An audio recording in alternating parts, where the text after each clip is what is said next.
Seriously, Admiral? I had to make it believable. You don't look so thrilled to be back in uniform yourself. I just forgot what it felt like. Once you've grown used to living by your own rules, it's not so easy to follow other people's, is it? Why are you still on Discovery, Philippa? Why are you? I see it in your eyes, Michael. You've tasted freedom that you never even thought was possible. Freedom from the obligations of what others needed you to be. I'm not sure you ever knew who you really were without someone else to tell you, but you're starting to. And this place no longer feels like your place. Am I getting warm?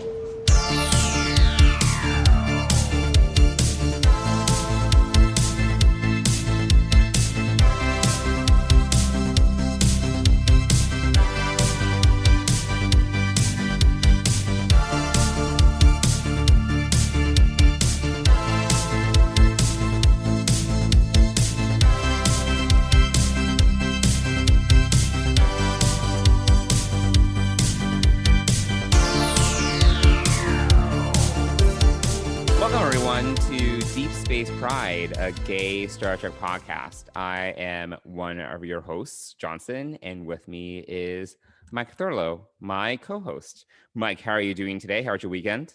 I'm good. Weekend was good, I think. Yeah, mostly. Yeah. Nothing, anything notable? What'd you do?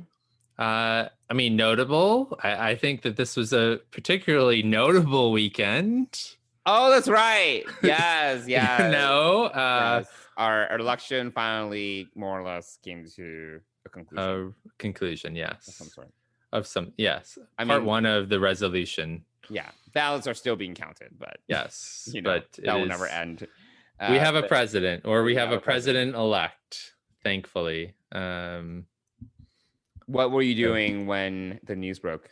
I was actually working my second job and on a Zoom, and they said I'm hearing cheers outside of my window, and then all of a sudden outside of my window I heard this big, those big plastic blow horns. Oh my gosh. Someone blew that, and I was like, okay. You're like, what's happening? Then I went right to the news, and I saw 284, and I was like, to be perfectly honest, I started crying.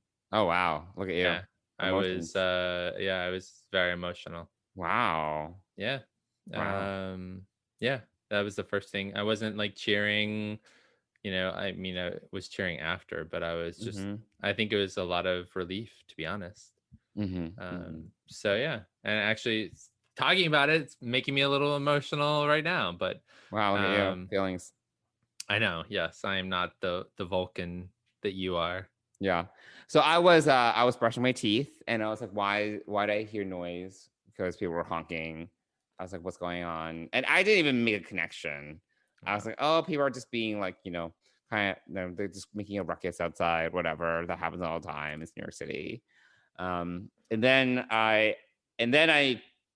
after I woke up, because I woke up late. You were waking up. I was like 11:30. You woke up to brush your teeth. Yeah, I brushed my teeth. I put on my face, whatever, and then I looked at my phone and I was like, "Oh, okay. I guess that explains it." And I was like, "This is great." Yeah. So it was great, and there were still a lot of cheers all over the city. Times Square was alive with cheers, and there were a lot of people at Columbus Circle, which is where. Oh yeah, I heard about. So it was a lot. I didn't want to go outside. Actually, it was like an introvert's nightmare. But I was like, yay, from inside. I was like, yeah. And I also don't like to open windows. So I was like, I don't want to cheer or anything. So I just celebrated internally. There you go. Yeah. But we are happy. I was happy. Yeah. Good. But I didn't, I think there was a little bit of relief, and I was texting with a lot of people. I certainly didn't cry, but it was still. I'm a crier. I'm a crier once in a while. I get emotional. It was good news. So there we go. I mean, that was the big news of the weekend. Some sad news this morning, but Alex Trebek passed away. Yeah, that's sad. After fighting stage 4 prostate cancer, which being an Apple he was going through chemo, I thought, and then even yesterday there was like this it wasn't like a headline. It was like an article I saw about how this Jeopardy contestant was like, "Oh, Alex, you is because of you that I learned English." I was like, "Oh, that's so sweet." And then Yeah. today he's dead. Yeah. So that's Yeah. I mean, that's the second big. I mean, prostate cancer, I think, also killed Steve Jobs. So, yeah. Yeah. So stage 4, or no, sorry, it's not prostate cancer. It's pancreatic cancer. Oh, pancreatic cancer. That's not So good. yeah. Pancreatic cancer Pancreatic is That's bad. very highly deadly. So yeah, Yeah. it was really sad. And once again, I sent the news to a couple of friends, and I was like, once again, we're reminded that it's still 2020. I know this year. But yeah, so otherwise than that, pretty went out to dinner last night with Dennis after he got home from work. And yeah, just yeah, a lot of people out, still a lot of cheering at night as well. And it was also a gorgeous weekend. Yeah, yeah, 70s degree, 70s in November. I'll take it. It was really nice. Yeah. So. I did go for a celebratory 5K run after I heard the news. So is that celebratory? It sounds like pain and suffering. I mean, I was inspired to go run. I mean, I was, it was good. I'll be like, time for a celebratory nap. Yeah. Well, I mean, you work out at 1 a.m. and I work out during normal business hours. Crazy. So yeah, so that was the weekend. And I know you had some other stuff going on, which we can talk about later on, but when we visit Deanna. But yeah. So what did you Star Trek? So it's been well, first of all, let's back up. So it's been probably 2 weeks since we've done a full episode, maybe even 3 weeks, where we've done a full episode. Yeah, well, the first 2 episodes of Discovery were more kind of like short takes. It was more like a quick reaction, right? Versus here, where we're doing kind of more of a full deep dive, I would say. Yeah. So it has been, I would say, 2 or 3 weeks since we actually done all our segments and such. Right. Well, so that said, so we've got a lot to catch up on what did you Star Trek? Yeah, Star Trek, I have been chugging along with Enterprise season 4. So coming along, yes. I'm also still reading the Millennium series. I'm almost done with book 1. Okay. So, yeah, I've been actually getting there. But I think that's actually been it. I've been watching Discovery and Enterprise, and I've been doing like a few other things. I redid my fish tank. That's been occupying my time. So yeah, I would say that's the extent of Star Trek for me. What about you? What have you been Star Trekking? Yeah, I would say I've watched a few more episodes of Voyager. I jumped ahead to the penultimate episode of season 6, which was The Haunting of Deck 12, because our mighty and esteemed executive producers over at Trek Geeks covered that episode. So whenever they cover a specific episode, I like to go and watch the episode so that I can understand, be more active in the listening of what they're talking about. So I watched that, and then I jumped back to season 5. So I'm still in season 5, early season 5. I watched the episode where 7 of 9 had multiple personalities. Infinite Regress. Right? Yes. And then the one after that I watched was 30 Days. And then I started watching Counterpoint. So I skipped a few. I skipped the Nothing Human episode. I mean, B'Elanna's not my favorite character on Voyager. So wait, which one's Counterpoint again? Remind me. Voyager moves to a sector controlled by a race that's suspicious of telepathic life forms. So I've started watching it. They put them in the transporter buffer while they're being inspected. Okay. But I've gotten to the part in the story where they are learning that it's causing cellular degradation, and so they don't know that they can do it again. Okay. But that's as far as I got. So that's episode 10 of the season. I skipped a couple episodes, mainly like the shuttle crashing episode and the one where B'Elanna goes crazy and takes extreme risk, and then some other B'Elanna episode, Nothing Human, and I just So I'm still like, I skip a few here or there, but some. Lana's okay. I don't think she was like my favorite character, but she also wasn't like my least favorite character on Voyager. Yeah, I don't know. I don't think they did much with her, to be honest. I don't think they. I mean, maybe at the beginning there was some stuff, particularly given that she was a Maquis, and there was a little bit of that drama in terms of her integration into Federation Starship. Yeah, and then the Klingon side. So they overplayed the Klingon side a little bit in the earlier seasons, where her anger was an issue. Maybe even just early in the first season. But and then there was that weird episode where she went to basically Klingon hell. Do you remember that one? Yeah, I did. I actually didn't watch that one. I don't think Ship of the Dead or whatever. Yes. Yeah, I skipped over that one again. I like Klingon lore to some extent. I mean, Next Gen kind of did that quite well with Worf, and did it even more so in DS9. So by Voyager time, I'm not really that into it. And a half Klingon, half human woman, who's chief engineer and always seems to be angry, just isn't my favorite character. I she's a great addition. She's part of the crew, and I'm I like her in that sense, but I don't need I'm not really gonna focus too strongly on a B'Elanna centric episode, because it's just not an character that I identify with really all that much. So sure. So that's pretty much it, other than just watching Discovery, and I've rewatched the season 3 so far. Even I'm still continuing going through season 2 as well when I have time. So I did do some season 2 rewatch. I'm kind of was in the middle of that when the season started, but sure. Yeah, so that's pretty much it. I did download Doctor's Orders by Diane Duane, and I'm reading that a little bit sometimes at night. And when is the Titan novel coming out again? Q1? Yeah, so in January we'll get the Star Trek Picard prequel with the Titan. So I'm looking forward to that. But no other Star Trek right now. I think there might be an audiobook coming out maybe this week from the original series. There's also some other books that I'm interested in coming out this week as well. So, but yeah, I think that's pretty much the extent of my Star Trek this week, or in the last few weeks, actually. And we've updated our listeners kind of in the last episode about what's been going on in our personal lives, and why the Discovery season 3 episode 2 podcast episode took its time to get out.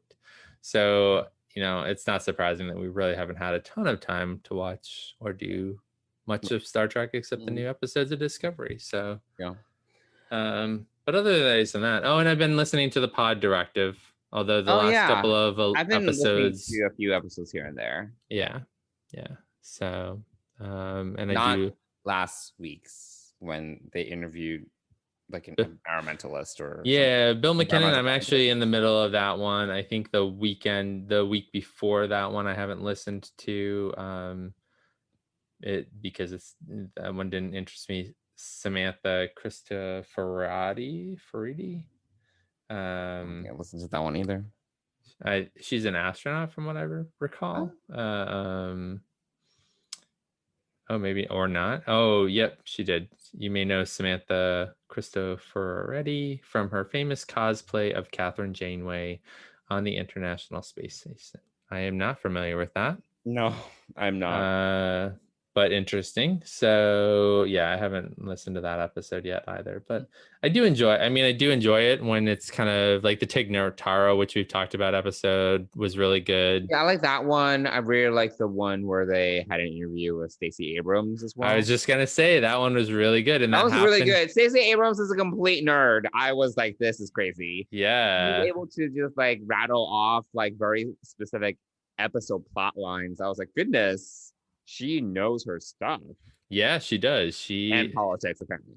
And politics, and she's a superstar right now because she got over 800,000 people in Georgia registered to vote. So we are very thankful to her for her work. And it's great that she's such a Star Trek nerd as I well. know. Oh my goodness, that was So great. awesome, so awesome. So yeah, so that's basically what I did for What Did You Star Trek? I think it's time for some spilling the Trek. Yeah, because we have 2 episodes to talk about. So let's get into it. Well, let's spill some Trek. I always knew that I would see you again. Yeah, I keep having this like image of you. You're like holding a dandelion, and you blow on it, and the seeds they go. You let us go, didn't you? Cool. So why don't we start first with People of Earth, which is episode 3 of season 3. Do you have the Memory Alpha summary up to? I have the CBS All Access brief, which I think is pretty good. Sure. Finally reunited, Burnham and the USS Discovery journey to Earth, eager to learn what happened to the Federation in their absence.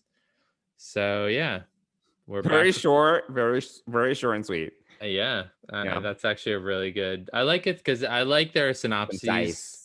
Yeah, they're concise and they're not spoilerific. Well, do you want to go first and tell us a little bit about your high level thoughts of People of Earth? Yeah, so I really liked this episode.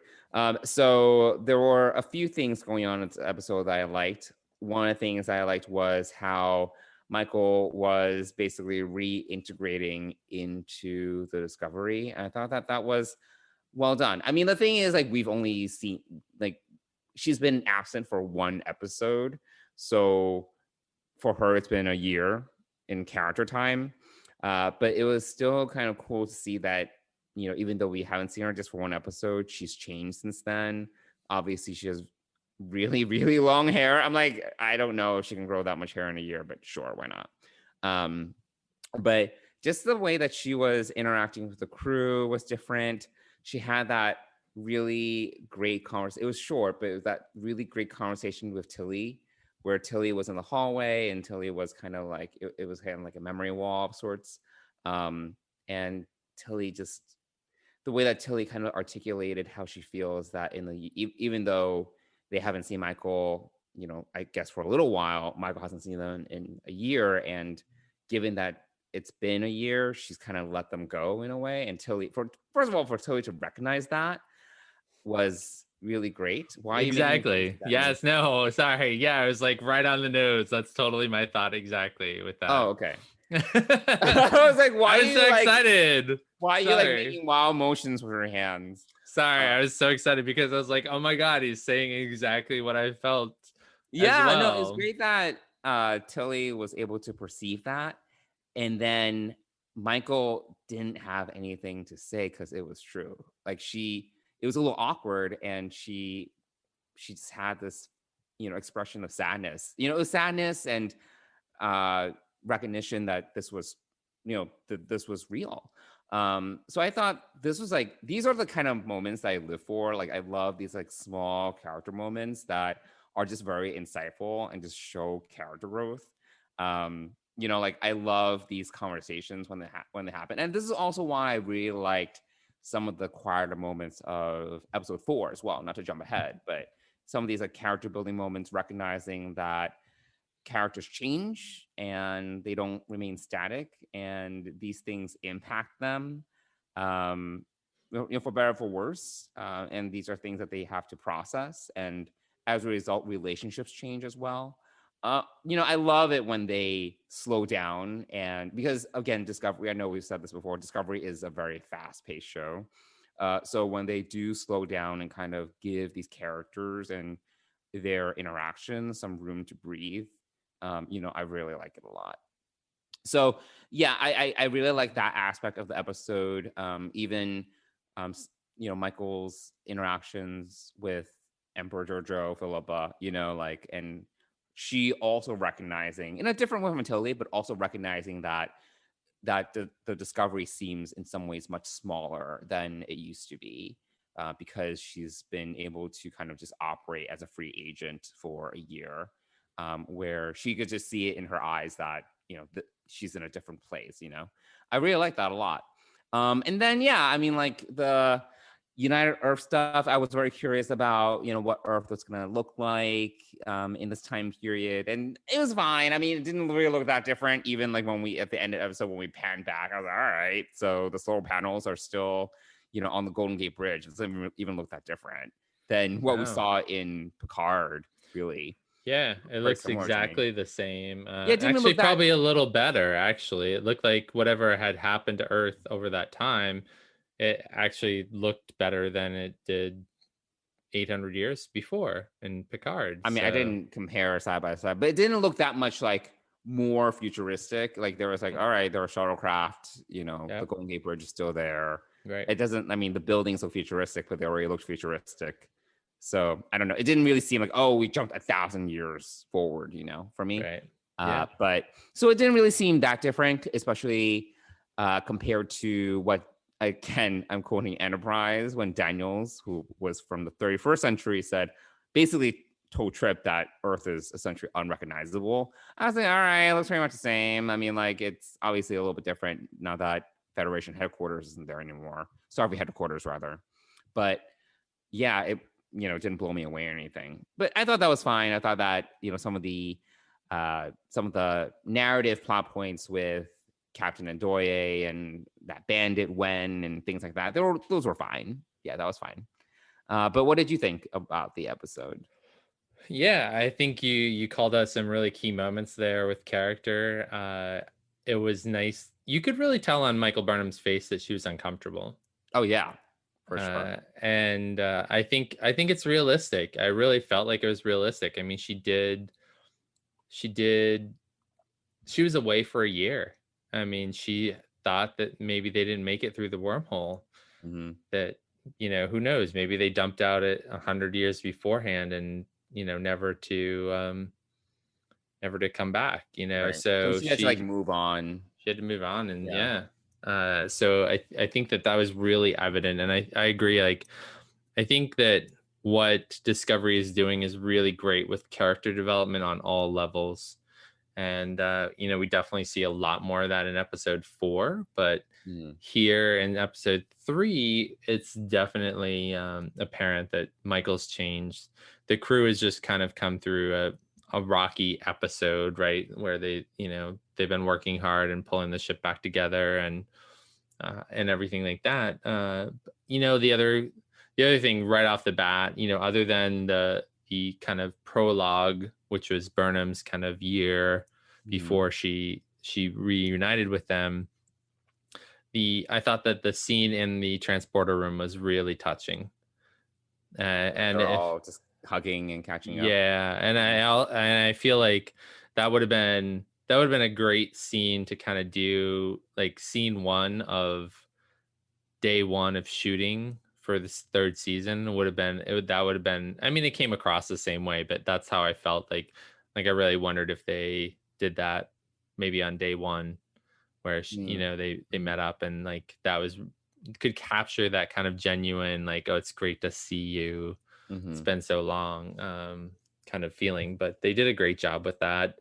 Obviously, Burnham and Philippa's interaction was interesting. And it wasn't, I really thought when they were talking, it was like, interesting. Maybe she's going to be separate from the Discovery. Maybe she's going to go off on her own a little bit more.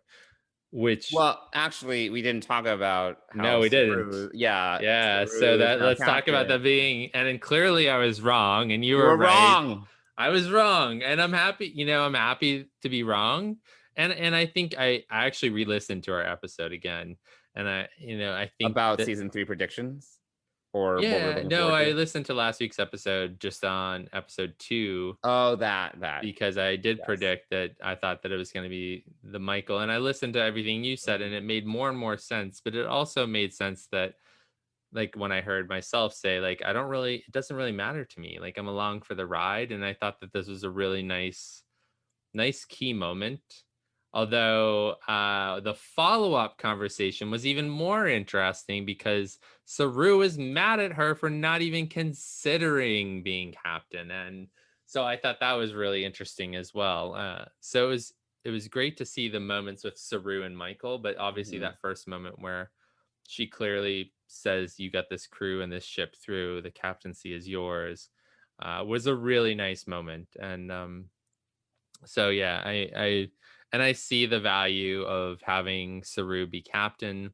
I just thought it was kind of awkward because she was kind of telling Saru this in front of the entire crew as if it was like she was kind of just making this like unilateral decision that he was captain now and kind of designating him, here's your gold star.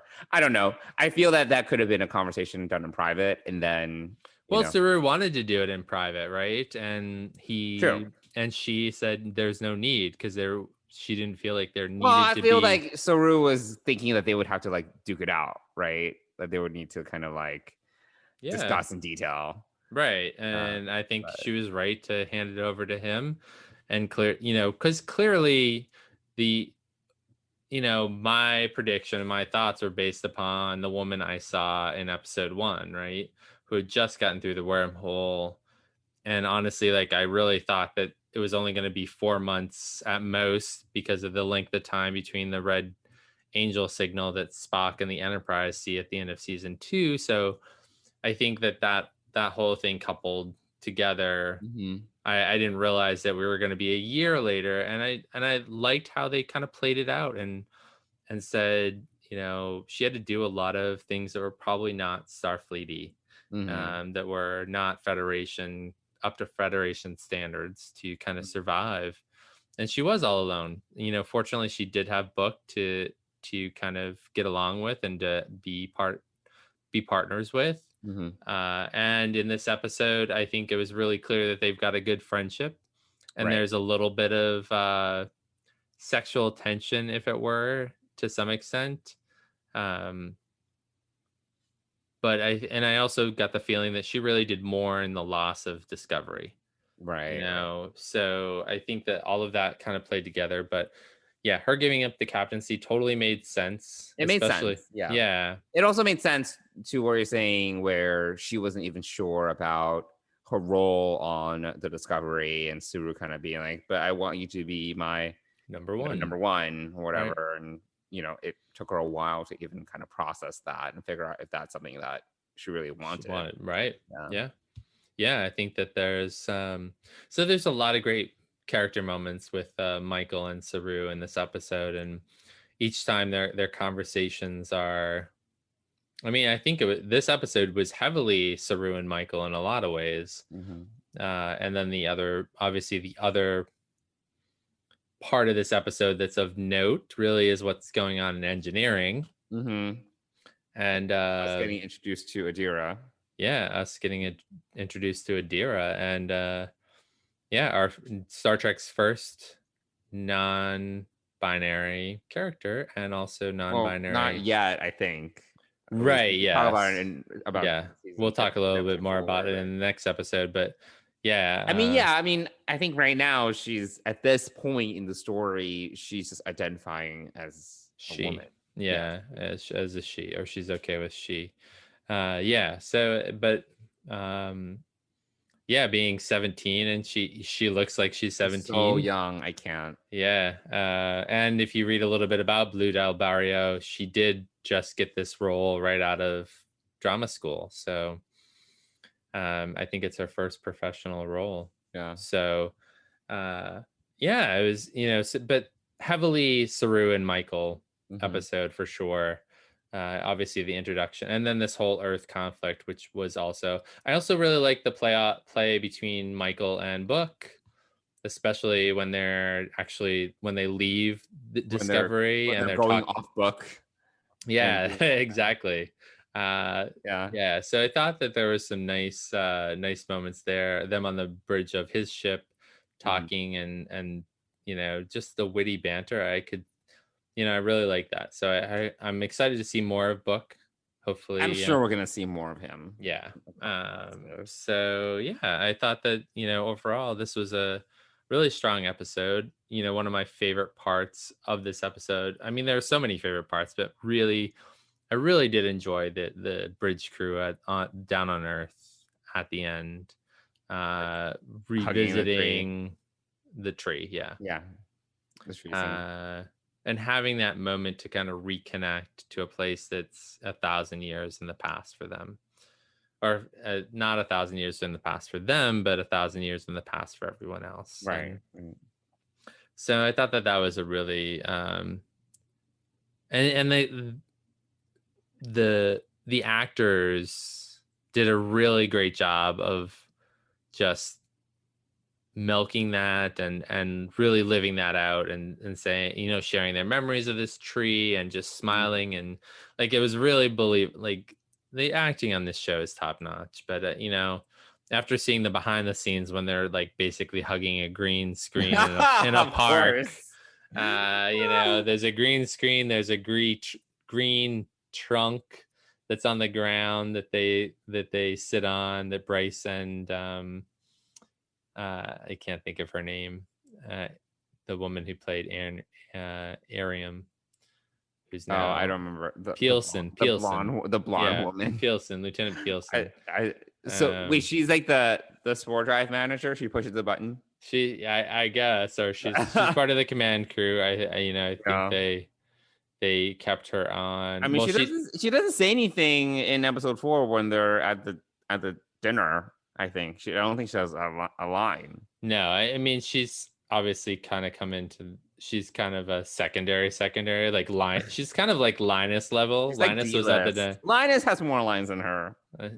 She's D-list. But she does sit in the command chair and manage a watch. So she's kind of in that command track level, kind of like Ariam was. So whatever that position is now, who knows?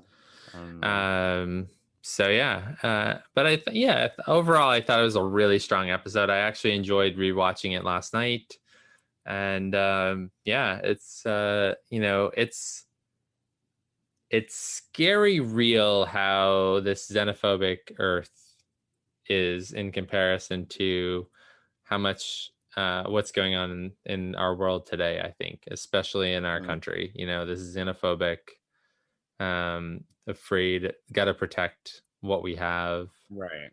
Well, that's very human. It's very like, yeah, it's definitely human. But I did. And one other moment that I really enjoyed was when Giorgio said diplomacy is so slow, and she just kicked him in the knee and brought him down and then pulled off his helmet. Which I thought was so Giorgio, but also like, thank you for moving things along. Like, but there really was nothing bad about this episode. There's nothing I didn't like. Like, it was probably the best written episode I've, like, solid from top to bottom. Like, not a word wasted, not a scene unnecessary, you know, anything. I really thought I did a great job with it. So it's clear. Yeah, I don't really have any. I don't really have any complaints either. I'm trying to think if I had any issues with this episode. I don't really think so. I would just wish that Earth looked more different. It looked more drastically different than how we remember it, but it's fine. It looked very familiar to me. I mean, I wish we got a little bit more of the shot of the Earth ships, which looked kind of interesting and different. So like on Earth, or are you talking about the Earth defense ships? So I don't even remember what they look like, to be honest. Yeah, they I don't even know how to describe them, but they look different. So I'm, you know. Oh, and the other thing that we did learn from this episode, we learned a little bit more about the burn in dilithium, where basically it went inert first, or the majority of it went inert first before it exploded. So I thought that was interesting. Yeah, and even and it was like simultaneous across the galaxy, or at least wherever. Yeah. So yeah, that is really interesting. And even Stamets kind of commented on that's not possible. So that was good to obviously Giorgio quips back that that remark is coming from someone who pilots us on a microspore or microcellular highway. So yeah, whatever. But I thought it was a good point. Like he's right. It doesn't seem logical that all dilithium went inert first And then exploded. So Yeah. Interesting. But I also wonder if we're making more of the second part of that, the fact that dilithium went inert. Is the dilithium, the question I guess I have is dilithium kind of the stabilizer between the antimatter and matter drives? So is that where when it goes inert, it's an uncontrolled reaction. I'm wondering if that's kind of the basis of dilithium. I don't know enough about engineering to really say. Like the fake engineering of Star Trek. Yes. So yeah, I think it controls the particle stream like that happens in the warp core between matter and antimatter. Yeah, that's what it's supposed to do anyway. Yeah. So that would make sense. If it went inert, then of course things would blow up because you'd have an uncontrolled reaction of matter and antimatter. Yeah. But I guess we'll learn more eventually, hopefully. We will, yeah. Yeah. I think we'll see more in episode 5, which we'll get to obviously after we talk about episode 4. But anything else about People of Earth that you'd like to talk about, or shall we move on to episode 4? I think that we can move on to episode 4, Forget Me Not. Tal accepted each of us. Joining made us more than we could ever be alone. And while a human joining is unusual, Tal accepts you as well.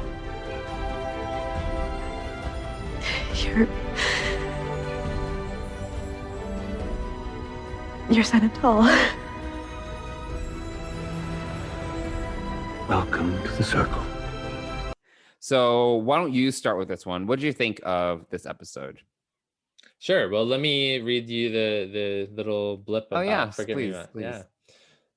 Forgive Me Not. So Burnham and Adira visit the Trill homeworld in hopes of unlocking the secrets trapped within Adira's mind. Back on the USS Discovery, Saru's efforts to help the crew reconnect with one another takes a surprising turn. My thoughts on this one were it's another strong episode, really. I enjoyed both storylines. I wouldn't even say that this is an A plot and a B plot. I would say that we have 2 A plots here.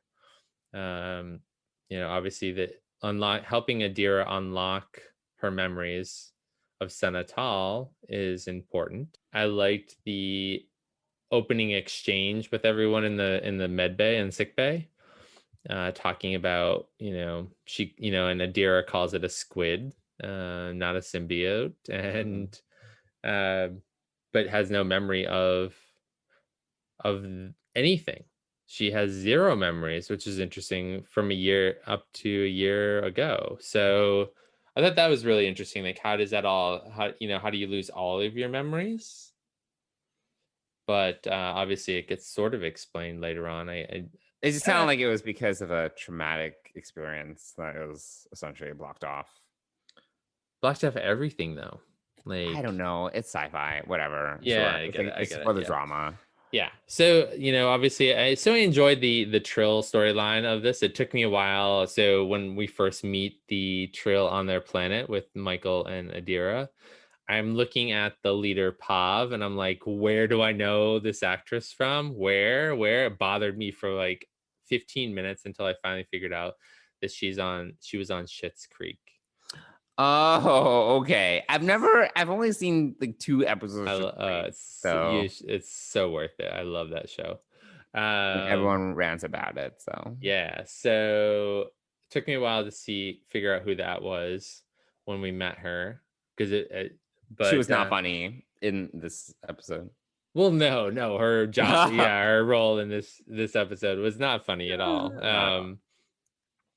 So I thought it was really interesting that Trill is we learned that Trill is going through this shortage of hosts, which is interesting. Which is interesting because I don't know if you recall that episode of DS9 when Jadzia needs to go back to Trill because she's having like a few medical issues. And it's essentially what happened was, so do you remember Jadzia had like it was like either her 5th or 6th host was a secret because he was a murderer, Duran. Yes, I do remember that. Yeah.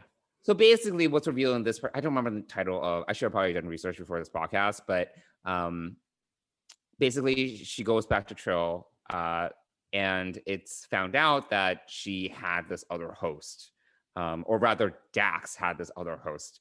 And what is also revealed in this episode is that a much larger percentage of the Trill population is actually able to be hosts than is publicized. And the reason why is because so basically the whole idea of being a Trill host is that it's very exclusive, right? Right. You have to like be excellent in everything, in every field. Like you have to be really successful. You have to have a good reputation. Like, and you go through tests, right? You basically have to qualify to be the best of the best. And you need to also show that you also need to have like the right, I guess, genetic makeup or something like that. But it's all false because the thing is that I think in the episode they said like over half of the Trill population can actually serve as hosts, but they don't publicize that because if people knew that many people can be hosts, given how many symbiotes are actually available, they would get fought over and there will be like a black market for like symbiotes and stuff like that. So I thought that was interesting because that doesn't really seem to be reflected here because that at least the reality of it, because based upon what is articulated in this episode, it sounds like many of the Trills that would be candidates seem to have been killed after the burn. Yeah. So now they think that, actual candidates, there aren't enough candidates for the symbiotes, Right. But in reality, it might be, at least based upon that DS9 episode, it may be many more people than they realize. Interesting. Yeah. I think we left with a little more questions and answers from the Trill perspective. Yeah. And it seems to also have become much more, at least in DS9, there was definitely like it was kind of sacred, but now it seems to be much more religious, at least from how it seemed in this episode.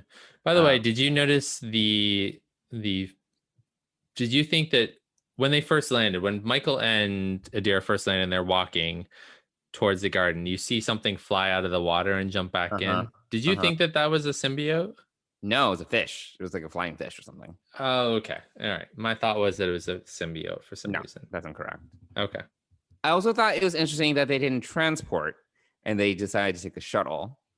I don't know if that's because going back to TNG and the episode The Host, which is when we were introduced to Odan. I think that's his name. Do you remember? Yeah. And that's when we first discover that, the Trills are symbiotes or whatever. Because Odan, who is the name of the host, not the symbiote, he didn't like transporting or something like that. Right. And eventually it's discovered that it's because he's carrying a symbiote that he can't transport. But that was never an issue for Dax, for Jadzia. I don't know. But I was like, why are they taking a shuttle? Why don't they just transport down? Yeah, that is interesting. I mean, that could be part of the issue, is that they don't know that, disrupts the connection between the host and the. Also, I mean, we're talking about 900-year-old technology transporting a symbiote, so it's also a human and symbiote. I mean, I think it makes sense to I imagine that maybe what we didn't see was a discussion saying you should take the shuttle down, not transport down. I don't know. It just reminded me of that episode. Yeah, no, that's a good call. I mean, and also Michael and Saru have a very short conversation about the fact that the Trill are a joined species, because they didn't know that before. They didn't know that. Yeah, they didn't know that. So, Which is good. I was like, okay, thank God. yeah. So there was some maintaining of some canon Yeah. or some previously established things in Star Trek, but then again, we don't understand the whole issue with the population of hosts not being big enough to handle all of the potential symbiotes. Yeah, I thought that was interesting. So Because yeah, that was specifically addressed in DS9. That yeah, you know. I mean, things obviously could have changed in 800 years. So yeah. So yeah, we don't really get a lot of information about Trill itself. Mm-hmm. You know, but of course we wouldn't. I mean, this is the Discovery show, and it's not, Star Trek Discovery. It's not Star Trek Trill. So we're not, they're not the main character. I mean, it does leave a lot of questions, and maybe some of the maybe some of it will be covered in a future book or whatever. But but yeah, so I thought that the whole pools or the caves of Makala. I think so. I think that sounds correct. I thought that whole scene was really interesting. And also, that Michael was helping Adira kind of work through her memories. I thought that was really, really good as well. My question, and maybe this is a question that obviously we don't have an answer to, is the scene at the end where Gray is there with her. And I don't understand why, like, what about this whole thing Adira didn't tell Michael that she's seeing Gray, or that she loved. I thought she talked about her love of Gray. Yeah. So that wasn't what. Well, I mentioned to you basically. Well, first of all, I was surprised that Gray is basically a Force ghost, and he's dead. Right. He is dead. So I thought that was. I did not expect that. I thought that he would kind of be like a regular crew member. I didn't expect him to kind of, ghost.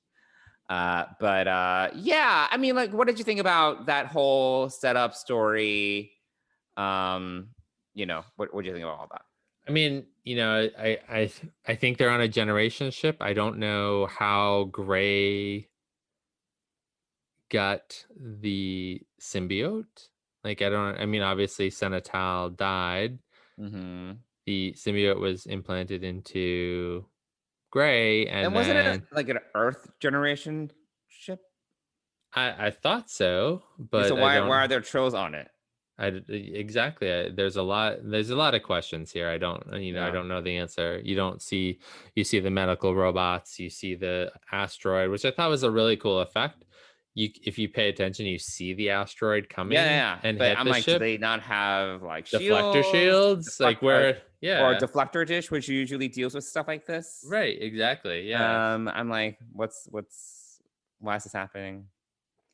So yeah, I would say that there are a few questions like that. And then it's like, are they gonna how do you even broach the whole thing that Gray is transgender? Is that even of substance now that he's a Force ghost? I mean, that's a great question. I mean, I don't know. Unless they maybe like it's a flashback or something. I have no idea. The way that StarTrek.com kind of portrayed it, right, is we know that Ian Alexander is a transgender actor. Correct. And they are playing a transgender character, but right now we only know them as a character. We don't know why the transgender part of it is not in the equation yet. Yeah, we have not been. Yeah, we don't understand that transgender piece of it in the terms of the show. The same with Blue. Blue is non-binary, but we don't know that about Adira because they do use she. They do refer to Adira as she throughout this episode. So we don't know the non-binary, the journey for this character to non-binary, or what that's going to look like. So and also my thoughts are on this, at least in this whole idea, is that it's based upon the fact that when you when you have all of those beings, all those hosts inhabit you, do you lose your kind of even though Adira and Gray kind of talk out the fact that, Gray is still Gray, but they are also everyone else. Mm-hmm. There was something that Gray said, something about I'm them and I'm still one, or something like that. I can't remember how he put it exactly, but so I'm wondering if the non-binary journey for Adira will be the fact that she's kind of integrating all of these different beings into who she is. Right. So I don't know, but so right now we just know them as characters / actors. We know them as their gender or non-gender selves as actors, but we don't see that reflected in the characters yet. Yeah. So, I mean, this is an interesting discussion because, obviously Jadzia and Esri were also good case studies for this, but both of them continue to identify as female after they were joined with their symbiotes. In fact, I think that because there were quite a few episodes focusing on Dax, and it was elaborated that the identities of the symbiote, add to the host's identity, but by no means are they overriding the host. As long as the host is properly prepared to become a host, there really shouldn't be a reason why. I think there was an episode where they talked about if you're not prepared and you were just joined, it could be very overwhelming. And Esri wasn't. It doesn't happen to Esri, yeah. Right. So, which is also interesting because I thought about that in terms of Adira. Adira wasn't ready either. Right. So, thus what I think explains the disjointedness of her loss of memory, Mm-hmm. and maybe Tal is protecting her. What's that? The trauma of the event. Yeah. Happened to Gray. Right. Probably also contributed to that. But I do think that it is interesting because obviously this is not exactly the same as someone who is non-binary, in terms of how they self-identify. It is in some ways resonant and it's analogous, but in some ways it's not, because you're talking about a situation where someone literally has all these other identities within them, right? And we're assuming that is Adira's journey, where she begins to integrate these other identities into her own, and then she self-identifies as non-binary. That is not exactly the same process as people, humans, go through this experience and understanding that they don't belong to one specific gender identity.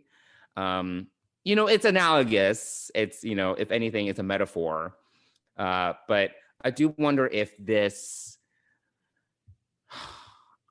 if this, because, I do know that a lot of people in the LGBTQ community were very excited about, a non-binary character is going to be on Star Trek. If this lessens it somehow, because it's almost she's in this weird situation, she has all these other minds in herself, all these other identities in herself, and she's not, because of that, she's non-binary, versus what a non-binary person, the actual normal experience, quote unquote normal experience of a non-binary person goes through to realize that they are non-binary and then choose to identify as non-binary. It's not exactly 101, So I do wonder if for some people this was a disappointment, if that is ultimately the path in which she goes down.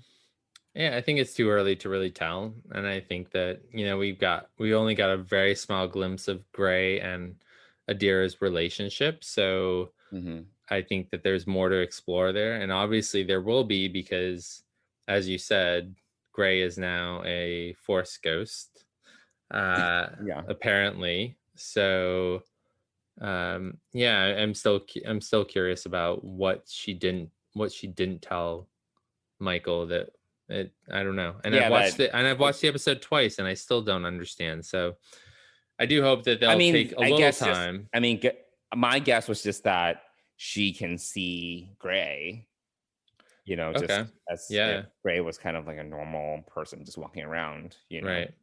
Yeah. I was kind of assuming that's what they were referring to.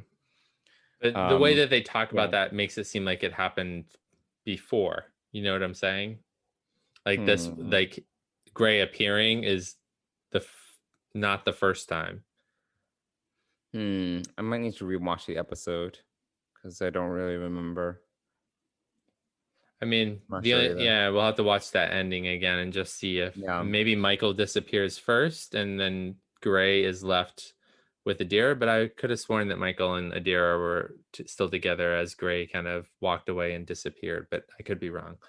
Anyway, so I mean, so that's we've talked a lot about the Adira Gray Trill storyline. Meanwhile, on Discovery, we have this whole other all this other drama piece of this episode, right? And that's actually how the episode opens. It opens with Dr. Culber kind of walking through the ship, and he's like, people are not doing well. He starts to kind of recognize that. And I actually really liked, personally, I actually liked, if we were to look at both storylines, I kind of liked that storyline a little bit more because this is actually one of the things that I was looking forward to them exploring this season, right? Which is the emotional consequences of them, jumping to the future where everyone and everything that they've known before is different or gone. So I really am glad that they kind of took the time to recognize that everyone is suffering from PTSD essentially. Particularly Detmer, who in this case, she obviously not only experienced the same thing that everyone else did, but she also feels this sense of responsibility that she was the one to actually pilot the ship into the wormhole and basically execute on this decision in some ways. So she feels this guilt that is eating away at her on top of the loss of everything else that everyone else on the ship is also feeling. So I did think that I really liked it. I mean, there was this the awkward dinner scene. I was like, this is actually pretty awkward. And I get kind of awkward in awkward situations.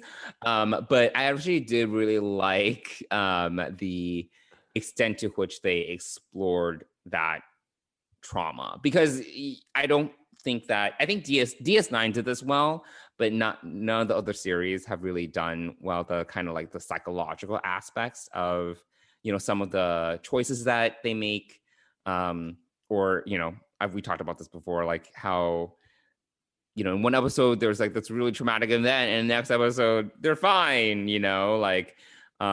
DS9 is really the only series where that's lasting trauma is explored, and here in Discovery as well. So I was very happy that they kind of took the time to examine how it was affecting the crew. But yeah, what did you think about that? Yeah, I really enjoy. I mean, it seemed like a family dinner, a typical family dinner. I think the preamble to that, I think, was the relationship with Tilly and Stamets is complex, and he was being a huge jerk to Tilly. And I have to give props. So if we had seen this scene 2 seasons ago, Tilly would have been a mess on the floor, a puddle. That's true. And she, people would have talked her out of the airlock essentially. But here she stays really strong, and I have to say that I was really impressed with how well. And then she calls them both assholes in the dinner.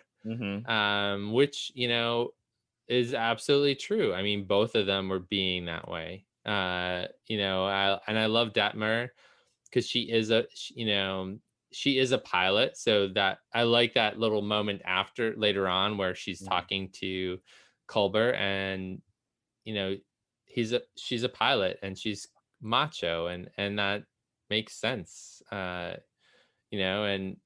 so two macho people fighting it out is, seems pretty normal. But again, throw in the PTSD, the loss. She was injured coming back when they crash landed. So it was a lot going on. And so I really liked that piece of it. It was just the dinner was awkward. There were some funny moments. Giorgio leaving, taking the wine, saying, "Oh, the wine was good." Yeah. And then takes the carafe with her. Yeah. Which I thought was great. That was an elaborate dinner, by the way. I was like, oh my God. Yeah. Linus was there. Linus was there. Pilsen was there. Bryce and Reese were there. So, I mean, it was good to see the whole kind of bridge crew, the people that they worked closely with together at this family dinner. I said this to you over Slack, I think, but it's a big crew. It's a big bridge crew.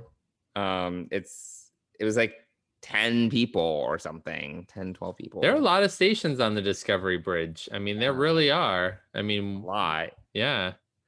So this crew is like really large compared to other crews. And I have to say that, and I've said it before, I love that about this show. Like they are capitalizing on what made Deep Space Nine so good, was the fact that it was much more than the 7 main stars. Right. The secondary characters are actually what build out the world and make you believe that this is actually happening. And you kind of see the difference when you go back and watch Next Generation, and you're just seeing the same 7 bridge crew being involved in things. It's and everyone else, if they show up, it's for like 1 episode or something. Yeah, exactly. Yeah. So, I think that they are really capitalizing. I think they've learned that. I think the same. I think Voyager had the same problem as Next Gen, where it didn't build out the. Well, at least we have Naomi Waldman. Thank God. But there were, again, like we know. No, I know, but we have 88 crew members on Discovery, and we probably know a good quarter of them. We've seen a good quarter of those characters, and I think that that's important to kind of see. And so I think that's really important, and I think that that's what makes this show special. Is that they are continually building out that piece. So they did it. They started doing it last season. They're continuing it even more this season. I think it's great. And I think that's what I love about this show. So I think that this episode was a very full episode, lots to digest and lots to think about. But also it was all, again, for not quite as well written overall as episode 3, but definitely a standout episode as far as touching on Trill society and Adira and Gray and Michael. Michael did sort of take a back seat to this. She was kind of the guide. So this was a Michael light episode, I would say. Which is fine. Yeah, which is fine. Yeah. Fine. Yeah, I thought, like I said, it's usually the Michael Burnham show. So I'm okay if she's not. And I agree with you. I agree with you. She is number 1 on the call sheet, but I think this is nice to give her a bit of a break. Obviously I like her shooting all the Trill who were trying to attack them and forcibly remove the symbiote, which was wrong. So yeah, I thought it was overall really a solid episode and enjoyed it. I can't think of anything else kind of outstanding. Wait, we didn't even talk about the computer. We did not. I was just thinking about that. Yeah. So we have Zora. Well, not named in this episode, but named in Calypso, the short track. Right. Yes. And you actually, so offline, you had reminded me about that whole piece and how Zora likes those old movies, which is why this is what from the mid 20th century, for whatever reason, black and white movies, early 20th century. Like Charlie Chaplin. Yeah. Whatever. Like I was like, really? I would not be enjoying this movie night. Like, because I hate black and white movies. Not to mention black and white, but also like, was it silent? Like, or did It was silent, yeah. Ugh, I hate silent movies. No thanks. Well, it was music. I mean, there was music, but There's music, but yeah, thanks. no speaking. Yeah. So Yeah. it's interesting to see Zora kind of come to life. And actually, we saw it, but Saru really didn't see it when the monitor, the monitors and behind him switched, and basically all the information from the sphere went basically and became the computer. So yeah, and I mentioned this to you too. I actually really like that because the sphere data from season 2 was already showing some form of sentience, right? It was like protecting the ship somehow. So for it to kind of continue to grow and become integral to the discovery makes sense. It didn't just disappear, because I was like, yeah, like what happened to the sphere data is, where to go? What are we doing with it? So it's still there and it is now apparently doing stuff. So here's my prediction. Just thinking about this now, I'm thinking that somehow the discovery is not abandoned but left at the end of this season, and that short trek happens in between season 3 and season 4. That's my. So all right, so I went back to, I did not rewatch Calypso, but I went back to the synopsis. Yeah. So the discovery in that particular episode has been not adrift, but it's been stationed like where the captain left it per the computer for 1,000 years.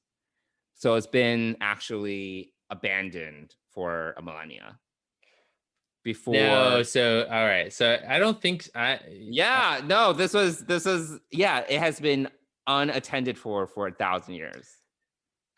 At least that's what the computer says. Okay, I don't think it's been unattended for 1,000 years. I think it's because it would never have survived, like a ship. Go back. I'll have to go back. I reread the Memory Alpha synopsis. Okay, all right. Well, I'll go back and I'll go back and watch it and see, because I think the whole premise of the episode was 1,000 years in the future from when this was, which was in between season 1 and season 2 of Discovery.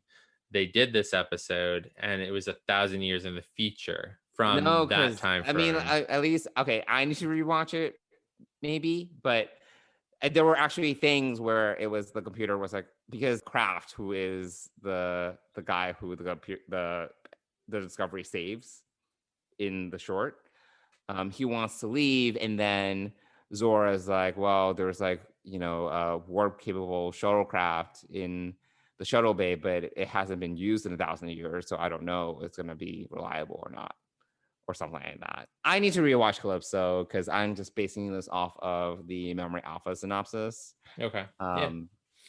But I was like, I remember when I watched that short, I was like, oh, it's been 1,000 years, like since it's been attended to. No, I remember the promo saying 1,000 years in the future. All right, let's both rewatch Calypso. And we'll talk about it next week together and discuss further. Yeah. All right. Anything else about episode 4 you want to chat on before we move on?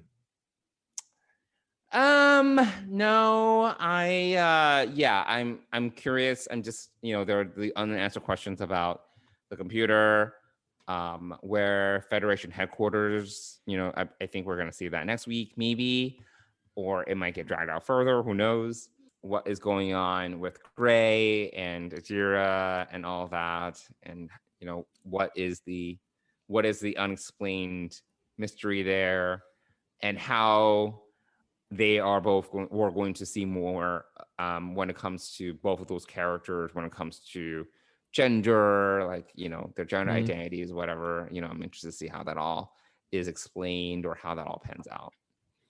Yeah, I think next week we'll learn. They do find Federation headquarters. We obviously meet an admiral. I was in the promo, but and they aren't exactly trusted, which is interesting. So we're gonna have to see how this kind of plays out next week. So I am interested to see what I think we'll learn a lot more about the Burn next week. I think we'll get even further into the Burn storyline, which I can't remember which executive producer, whether it was Michelle Paradise or Heather Caden said that this season of Discovery is all about the burn. So I think that Makes there's sense. so that's the overarching kind of theme of this season. So I'm hoping we'll learn a lot more about that, but I don't think that we'll have it obviously completely resolved next episode when they find the Federation headquarters. So. No way. They're gonna get like bits and pieces, like the Red Angel. It's Yeah. like, no. Yeah. you know, I know. Yeah. they're gonna drag it out until like the second and last or third to last episode, I'm sure. Yeah. So it'll be interesting to see where this kind of goes. But I am glad that we are incrementally learning. Yes, I do like that. So one of the things that I didn't love as much about season 2 is that sometimes it was because I think they were trying to make it a little more episodic, right? Because I think there were complaints that season 1 was too serialized. So they tried to make season 2 a little, more standalone. But sometimes, like, there was the big like Red Angel mystery and the search for Spock. But sometimes I didn't really feel there was this momentum really pushing things forward. I was like, all right, I need to find Spock. Oh, he's not here. He's not here.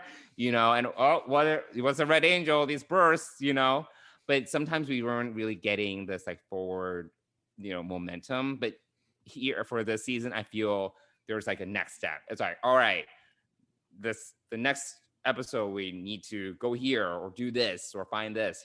So I do think that that's one thing that I am liking about this season, that we are kind of getting the story and it's kind of driving things forward.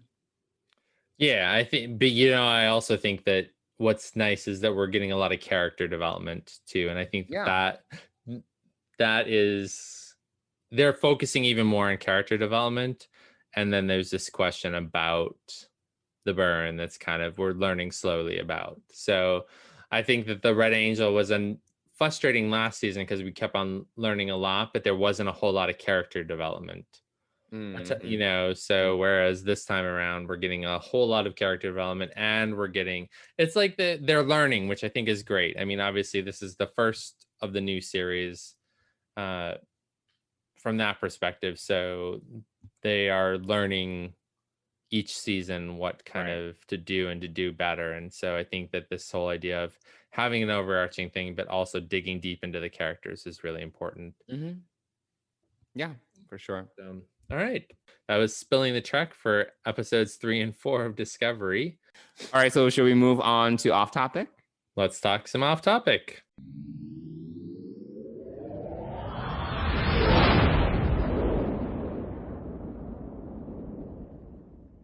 All right, so Mike, what have you been watching, reading that's not Star Trek related? Well, the first thing that comes to mind is I started watching Community the other night. Oh yeah, you mentioned this to me. Yeah, and so I'm enjoying that. That's just fun. Obviously we finished Schitt's Creek a few weeks ago, maybe even a month ago, and been looking around for a new series to kind of get into. And so I started watching Community one night last week, and we're continuing to watch that during while we're eating dinner and chatting or whatever. So that's really fun. I'm trying to think of anything else. What else have I been watching? I've been listening to some audiobooks, mainly the Chronicles of St. Mary's, kind of the time travel still. They have like 14 books, so I listened to like two more books during these last few weeks. And I haven't, other than really Discovery, I haven't watched a ton. Sorry, totally forgot about something really big. What? Mandalorian is back. So, oh yeah, no, I saw the first episode. Yeah.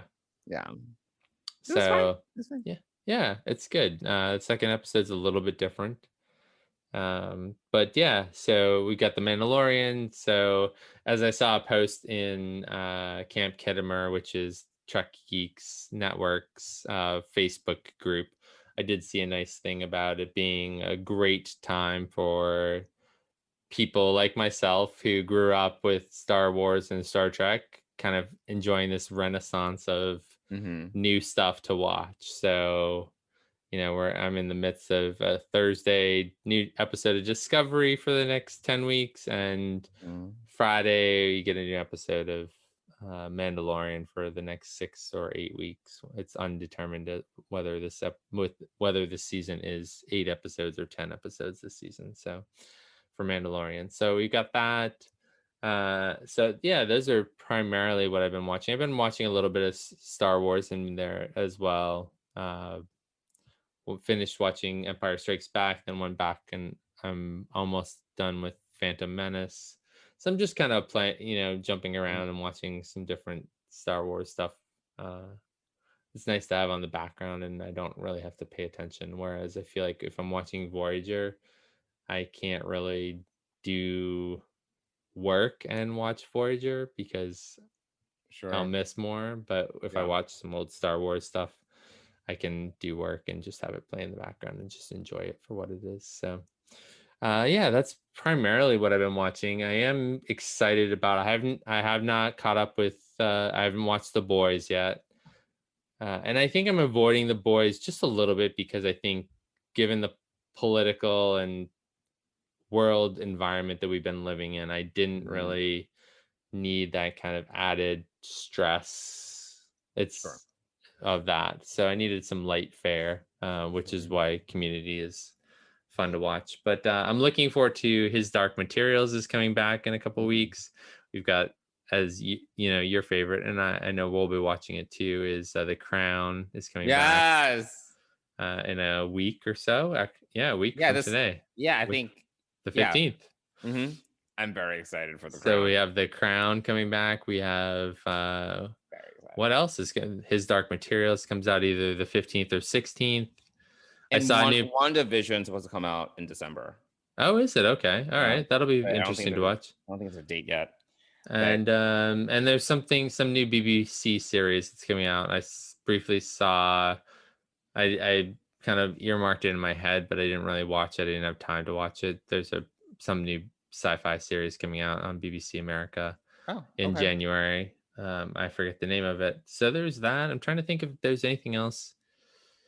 I mean, I'm happy that there's still some new TV coming out, and I know that some production has kind of picked up. Discovery season 4 is under production. Yeah, I know.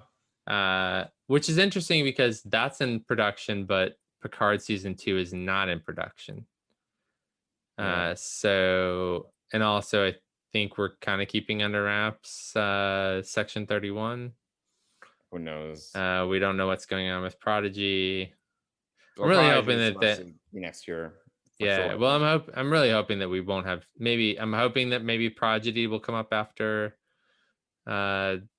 Discovery finishes. No way. There's gonna be a break. Okay, all right. Definitely. I'm trying to have a little hope here because I feel like in January we might need some distraction. We'll see what the pandemic takes us, and also let's also see how the transfer of power goes in January. True. Yeah. See, so that's why I'm saying that we need some hope, some distraction. We need some distraction.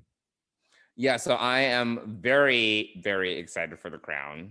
I've rewatched both the teaser trailer and the full trailer like 3-4 times each. Wow. Yeah. I mean, I wrote a book report on Margaret Thatcher when I was in grade school. So I love Margaret Thatcher, the Iron Lady. Do you still have a copy of that book report? I don't know. Somewhere? I mean, it's probably somewhere, but I don't know. Like, she was very divisive, but, she was a strong female leader.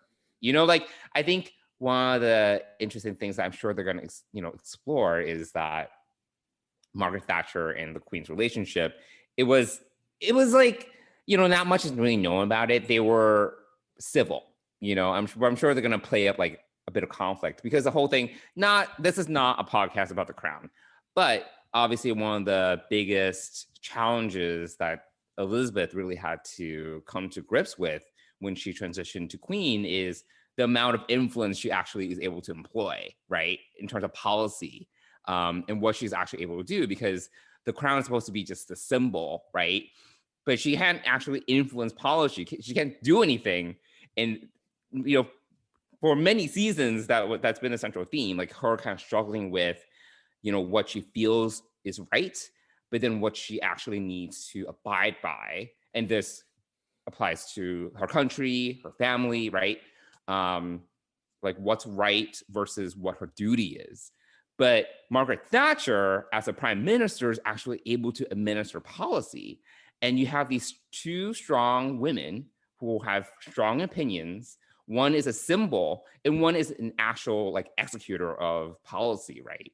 So I just think there's so much potential for drama there. I'm very excited. And obviously, we also get Princess Diana. Okay, this is again not a podcast about the crown, but it's off topic though, so this is totally fine. We do have Princess Diana.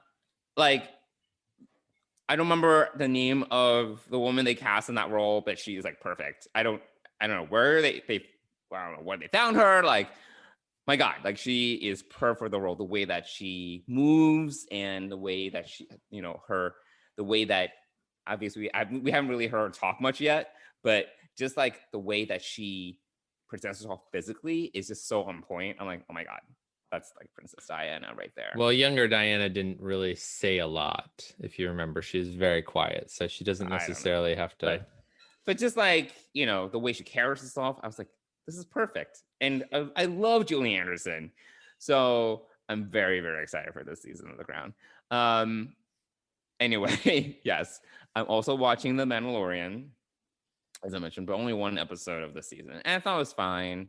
The Mandalorian, it's not very like, it's one of those shows I feel is easy to pick up, easy to watch. It's not like, it's not like deep philosophical. It's, it's just enjoyable. It's it's a space western essentially with, good way to put it, in a greater Star Wars universe. Yeah.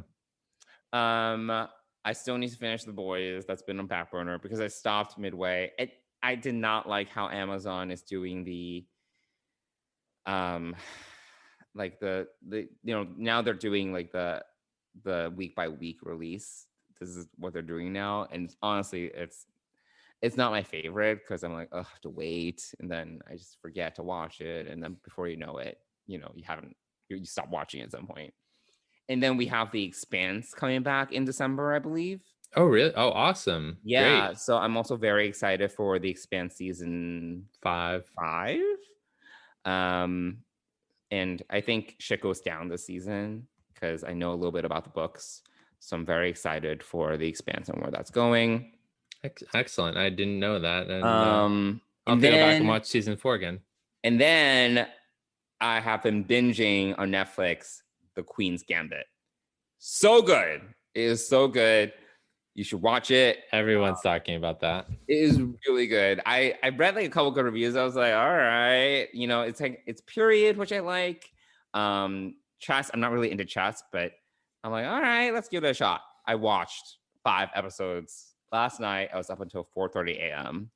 It's so good. I'm gonna finish it today, actually. It's only 7 episodes, but it's really good. It's really well done. Again, Netflix like threw them a bunch of money, and it looks amazing. Great cinematography, great sets.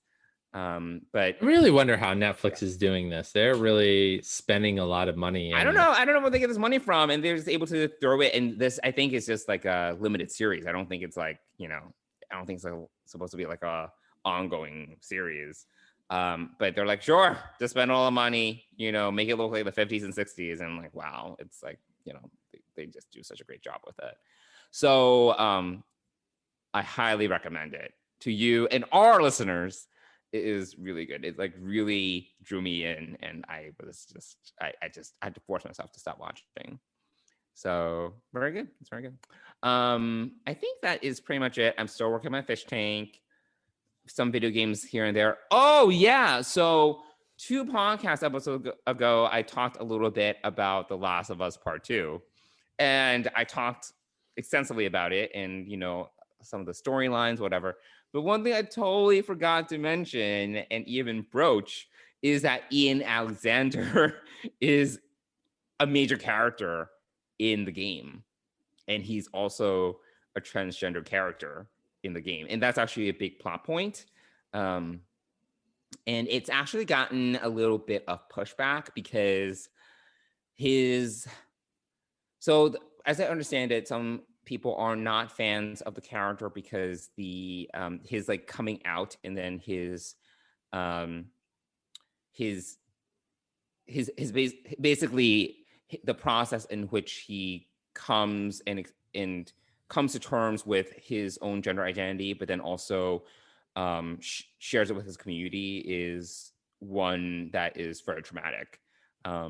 So I think a lot of people in the LGBTQIA plus community reacted negatively to this because they're like, well, that's very stereotypical, like, you know, that it's trauma, you know, trauma is being associated with this process of them identifying as transgender. I did not see it that way. It was not, I like in the game, the story around he changed his name, he shaved his hair to basically signify that he identified as male.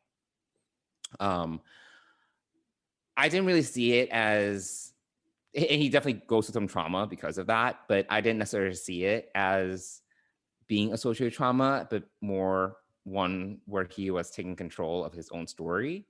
So I actually really liked his story, but I could see why some people will react negatively to his character. But in any case, I totally forgot. I'm not going to go into, this is not a Last of Us Part 2 podcast, so I don't want to go into it too much. But yeah, I totally forgot to talk about that. Whoops. But I did think that he did a great job. So great, and maybe someday you'll be able to ask him about it, because I think that maybe yeah. If he decides to drop by this podcast, I will definitely have questions for him. But yeah, so great. That's really it for me when it comes to off topic. Okay. Well, should we just take a couple minutes and walk down to Deanna's office and say hi? Yeah, let's do it. Let's dish with Deanna. Come in. Hi. You got a minute? Sure. Cool. So yeah, Mike, what has been going on with you? You know, I don't think I have a lot of updates since the last one we shared with our audience, which was just a few days ago for us. But yeah, I don't. I'm trying to think of anything that really comes up other than, you know, obviously the election results were a huge part of our last week of life. True. That did kind of suck the air out of the room. Certainly it did. Absolutely. Yeah. You know, I think for us, it's been nice. We've had sort of a week off from dealing with Dennis's mom and, you know, with his brother in town, taking care of his mom. That has been a nice, it's great. That's good. Yoke off our back for a little time. So things feel a little more normal. So that's good for us. Work's been super busy and we'll be right up until for about the next 2 weeks. Okay. And then yeah, I'm pretty much going to be off most of Thanksgiving week, which will be nice. Ooh, lucky you. Yeah. What are you guys planning to do for Thanksgiving week? Do you have any plans? No. So yeah, I'm interested because I've seen some articles about how to make smaller portions, right? For smaller Thanksgiving, which I think is what we'll do for sure. Maybe we'll see what some not random, but friends are doing. But we haven't really thought that far ahead. I think it's soon. It is soon. It's 3 weeks away. I mean, it seems soon, but it is it is pretty far away in terms of all the time that we've been through. We still have a ways to go to get to Thanksgiving. And I know that because I have several major work events coming up that 2.5 weeks.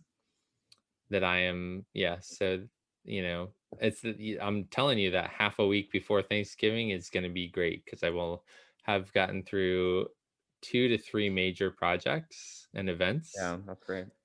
So I am looking forward to a break. So, yeah, that's so. I need to get through these next 2 weeks of work, really, to kind of, and they're going to be very busy. So, so yeah, but other than that, I think life is feeling pretty normal now. I mean, I started when we talked a couple of days ago to share an update with our audience. I mean, it was, things I was starting to feel normal, and I do feel mostly normal now. So, hopefully that kind of continues. I definitely Saturday's news helped. So less to worry about necessarily in the world right now. And now we can just kind of get back to focusing on other things, but it's going to be super busy for work. So that's going to be the test of the next 2 weeks, because I'm producing 2 pretty major events. So, but what about you? I know you had a busy weekend.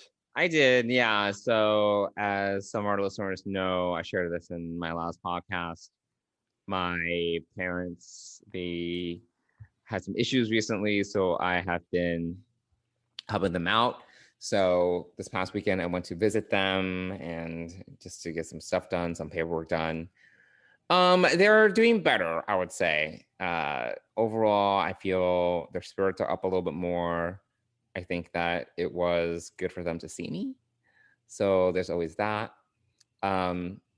Yeah, I think that overall, I think they're in a better place. I don't think I'm going to see them next weekend. But maybe but then Thanksgiving's right around the corner, so I'm going to be seeing them again really soon. Otherwise, I feel things are okay. I feel that work is busy, which is good. So that's keeping me occupied. And yeah, social events are also keeping me occupied, which is good. I have been thinking a little bit more about how the pandemic and everything has kind of affected some of my friendships, particularly in cases where there are people who have different levels of comfort when it comes to, gathering together, eating together, hanging out. There are people that I haven't seen in months because they're more cautious than I am. Meanwhile, I'm having you people over, things like that. Meanwhile, yeah, there are some friends I haven't seen in months because, they're just being a lot more careful, whether it is because they're just a little bit more, they're a little more concerned about the pandemic. And even the idea of eating out doesn't feel very safe. In some other cases, I just have friends that, they have kids, and they're more cautious, justifiably. Yeah. But similarly, I haven't seen some of these people since February, March, I think it is interesting to see the wide variety of people, because you can continue in your update, but I just wanted to share, like, you're talking about the people who are overly cautious, and I'm actually struggling right now. I see one of my friends on Facebook, and someone I know who's going to these more populated parties where 20 or 30 people are like crammed into an apartment, and I'm thinking, what the heck? Right. Like, that's totally outside of my comfort zone. I mean, Right. Dennis and I talk about walking down the street, and if it's crowded, or on Restaurant Row on 46th Street, we went there. Yeah, it's very that crowded. Feels crowded, and I was very, like, very this crowded. doesn't like last night when we went out to dinner. Like, we walked down there to just see what we may have wanted to eat, and it's he thought it was super crowded. I thought, well, it's crowded, but it's not super crowded. Like, it's not uncomfortably crowded. It's not filled, but it's just like there are so many different levels and layers to this. So and I'm not even necessarily saying they're being overly cautious. I'm saying that they have different levels of caution than I do, right? And sensitivity and just awareness than I do. I definitely have my certain levels of comfort, like even to what you're saying, like 46th Street Restaurant Row, when I first turned that corner, the first time that we went there, I was like, oh my God, it was like so crowded. Yeah. It was like, you know, jam-packed with people. So I do think that it has been very interesting to kind of see how these people, like, you know, like these friends have these different levels of comfort and how that has actually affected our friendships, in terms of what we do together, how we see each other or not see each other. I'm just so over like Zoom catch-ups sometimes. Like, it's just like, you know, or FaceTime catch-ups or house party catch-ups. It's just, and not to say I don't like to see my friends, but there is this like cumulative tiredness of work Zooms and friend Zooms. And it's just, and it's not any one person in particular, you know, because I was saying this to a friend, I was like, it's not you, it's just, it's everything, you know, where I just feel so tired of catching up with people over Zoom, but at the same time, for some of these friends, if I don't participate in a Zoom, I'm not going to see them. You know, there's no way for me to catch up with them. So yeah, I've just been thinking about just that a little bit more, because there have just been some people that I have not been talking to as much as I used to, because of the pandemic, and it's actually changed the nature of our friendships a little bit. I mean, I would hope that once there's a vaccine and things are quote unquote back to normal, whenever that's going to be, like, you know, we can kind of go back to how things were, but I don't know, you know, I don't know what that's going to look like. So Yeah, and who knows when that's going to even be, given the seriously increasing numbers right now. And who knows how effective the vaccine is? Like, what if it's like not 100, like a lot of vaccines are not 100% effective. Well, what if it's like the flu shot and you have to get it every 6 months or If whatever? you get every 6 months, if it's 50% effective against the flu, you know, who knows? Right. So it's, I don't know. Hard. Yeah. I think we uncharted territory that, but I don't know. For this past week, I've definitely been thinking about that more. I think there was just like a few, it was because I had to write like these birthday notes to a couple of friends, and it made me reflect on how our friendships have actually changed over the past year. And yeah, it's been interesting. So yeah, I mean, I definitely have lost touch with some people. Yeah, for sure. I think it's definitely, you know. And I've gotten closer to people that have a similar level of comfort as me. Like, you know, like you and Dennis, for example, because we have similar, I think it's around a similar area where we're cautious and not too cautious, you know, like big crowds we were a little bit like, no, thank you. But a small gathering or eating outside is fine, you know, like, so because we're on a similar level, I've honestly gotten closer to you guys, while I've gotten more distant from some other friends, honestly, because we're just not able to do the same things. Yeah. So it's just been a very interesting time. Yeah, I've definitely lost touch with some people who are overly cautious, and then other people, you know, that I might have seen occasionally that I don't haven't seen in a really long time and haven't really talked to. So it's that much. So it's kind of hard. And I agree with you. Like Zoom fatigue is definitely something. It's not made up. It's, you know, people are tired of being on their screens in front of their laptops or computers, you know, when you're doing it all day long. And especially when, you know, when we're still, a great many of us are still working remotely. And so our level of human interaction is so different, so much lower. I mean, you know, it's, you know, the most interaction I get during the week most of the time is like my walk 5 minutes to the coffee shop and back, you know? Yeah. And it's not really, there's not any interaction other than saying thank you. They're behind plexiglass. I usually pre-order ahead of time. So I'm literally walking in and walking out. Right. And then, it's not like I know people who are hanging around in the, it's just, it's a different time. And I would agree. Like you have to, you find people that you're equally comfortable at the same level of comfort with, but then you have other people who are very different. I still have some friends who are very overly cautious and are only meeting with, even now or within the last month or so or two, just have started doing smaller group meetings, but up until then they went like 6 months without doing anything. That's intense. Yeah. So I think, on some levels, I wonder if the virus's potency is less now, even though the numbers are increasing. But again, it's just we don't know because we don't have any central force kind of driving the information.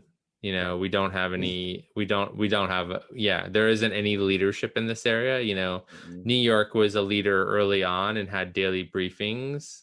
But that, even, I still get occasional updates from that, and it's mainly numbers. It's not anything about like what the future is going to look like. Right.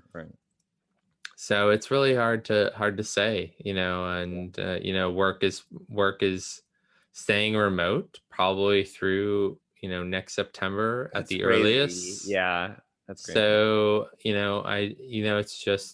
it's hard to say. My interactions are mainly through a screen or with Dennis. Are you in person for dinner, or a few of our other friends, but that's it. Right. Like it's just and when you're in the grocery store or at a CVS or whatever, you're not talking to other people. You're not there. No, you're not having a human interaction. In fact, they might as well just be holograms. Like seriously, like, and I use self-checkout, so I'm not even interacting with a human to check me out most of the time. So it's a different world that we're living in, and I think it's hard, it's challenging.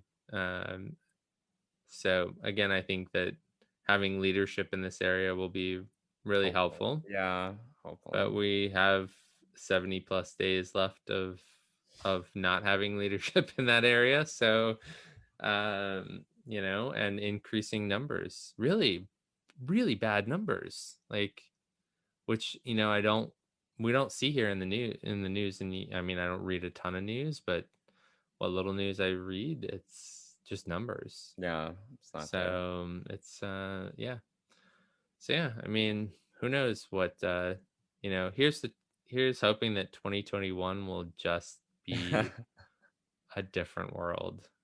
I'm ready for 3188.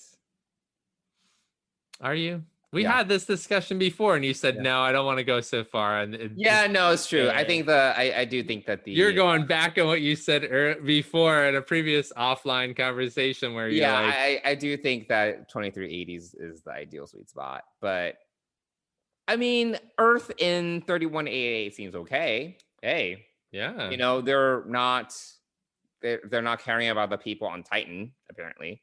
But who the fuck cares about Titan? It's so far. Well, I mean, also, they left Earth years and years and years before. Yeah, bye, Felicia's. But also didn't communicate, like, stay connected. So, I mean, that's an interesting piece of self-dependence, no problem. I mean, as far as 3188, 3189 looks all right on Earth. On Earth, at least, I mean, not if you're like traversing the galaxy, I guess. Right. But I'm okay. I'm an indoor person. I don't need to travel the whole quadrant. Dilithium's not really a concern. Please, if we had a starship, we would be going all over the place. I mean, we we would not be a spore drive. and we can instantly get there, like instantaneously, that'd be nice. Because sometimes it takes a while to get from one place to another, even with warp, you know? Yeah. You know, Space is vast and honestly really empty. So honestly, I'll probably start complaining about how boring it is. Yes, you probably would. Yeah. You're correct. Yeah. Yes, you're right. We do need to Sport drive is we need the necessary. sport drive. Yep. Yeah. Because I can't wait. Like sometimes it's like, you know, I have noticed this on Deep Space Nine. Sometimes they'll be like, this is gonna take a week. And I'm like, what? And the whole episode takes place over a week. Like, do you remember this one episode where Quark and Odo, they get stuck on this planet and they need to traverse this mountain to carry like this communication device up this mountain. And Odo is like humanoid form, so he can't like shapeshift. So they're both like starving and like dehydrated. Do you remember this episode vaguely? Maybe vaguely, I remember this episode. This episode actually, you know, I feel DS9. I mentioned DS9 because I feel DS9 is really good at doing this. The whole premise is that Odo is taking Quark to this court, but the trip on this runabout is going to take 10 days because this court is so far. So it's like 7 days in and their ship, their runabout crash lands on this planet. But they always are very good about saying like this trip is going to take like a week because space is so big, you know. But usually you don't really get that on, you know, something like Voyager, fine, like 75 years to get back to the Alpha Quadrant. But usually on TNG or like, you know, even Enterprise, they don't usually say like, oh, this trip it's gonna take like a week to get from this spot to this spot, you know. I mean, I mean, you're more. I'll recently... be complaining so much. Yes, I know you would be. You and me in a runabout for like 10 days. Can you imagine? I'll be, and there's no holodeck on a runabout. Meanwhile, Odo is just reading for 10 days. Quark is going crazy because it's bored. I'll be Quark. I'll be like, what are we doing? Did Odo go into his bucket while he was on this trip? So this is when he was a humanoid. Like he couldn't shift. Founders like took away his ability to shapeshift. Oh, okay, got it. Yeah. Okay. So it was like that one season where he couldn't do it. Okay, all right, got it. Okay, interesting. Yeah, I mean, well, the runabout is not that big. No, it's definitely not. No, it's like runabout for 10 days. It's like a Winnebago. It's like a Winnebago, essentially. It's like an RV. Yeah. Like. But going back to Enterprise really quickly, and you've watched it more recently, but I felt like Enterprise made it feel like, based on being only able to go warp 5, that things took longer. So they did spend a lot. It did do that, but DS9 is very noble, and sometimes they would be like, this is going to take like literally 10 days. Like they were very specific sometimes about how long the journey would take. And I'm like, oh my God, that is a long ass time. Yep. No, it is. You're right. But you're right. Enterprise did do that once in a while, but I noticed because I rewatched all of DS9 this year. That was right in March, April, May. Yeah, you did. Yeah. And now you're watching. Now you're almost done with Enterprise. I did notice that in DS9, they were very good about actually like kind of quantifying the distance between locations, especially runabout, which honestly, I don't know what the maximum warp speed is, but give me a break. I don't know. I don't think it, I don't think it's great. It's not great. I don't think it can do warp 8. No. But in any case, I don't know how we got to this point. I mean, we're not, we were talking about, how idyllic 3189 Earth looks like. Oh, yes. We wouldn't necessarily want to travel around the galaxy in 3189 because it would be slow unless we had a spore drive. But we could teleport around the planet, and that's pretty good. Yeah, personal transporters. I would love a personal transporter. Are you kidding me? Could we have personal transporters right now? That'd be great. There might be some like privacy issues. Yeah. Like warp, like transport in while you and Dennis are getting some alone time. I want to be there, but yeah, right. Yeah, I get you. Yeah. In any case, I think that about does it for this week's episode. Yes. So if you'd like to comment, share your thoughts, or give us any feedback, you can reach us at deepspacepride@gmail.com, or you can follow us on Instagram and Twitter at Deep Space Pride, and we'd love to hear from you. We got a first comment back a little while ago, which was really nice. So we thank you for that.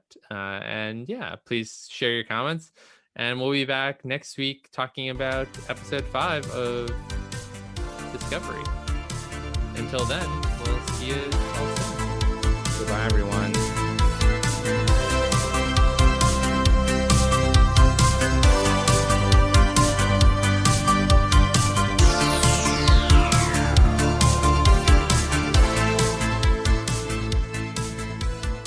Deep Space Pride is a production of Coconut Media Works. Executive producers Bill Smith and Dan Davidson. For more great Star Trek discussion, discover the other shows of the Trek Geeks Podcast Network at trekgeeks.com or find us in Apple Podcasts, Spotify, or your favorite podcast app.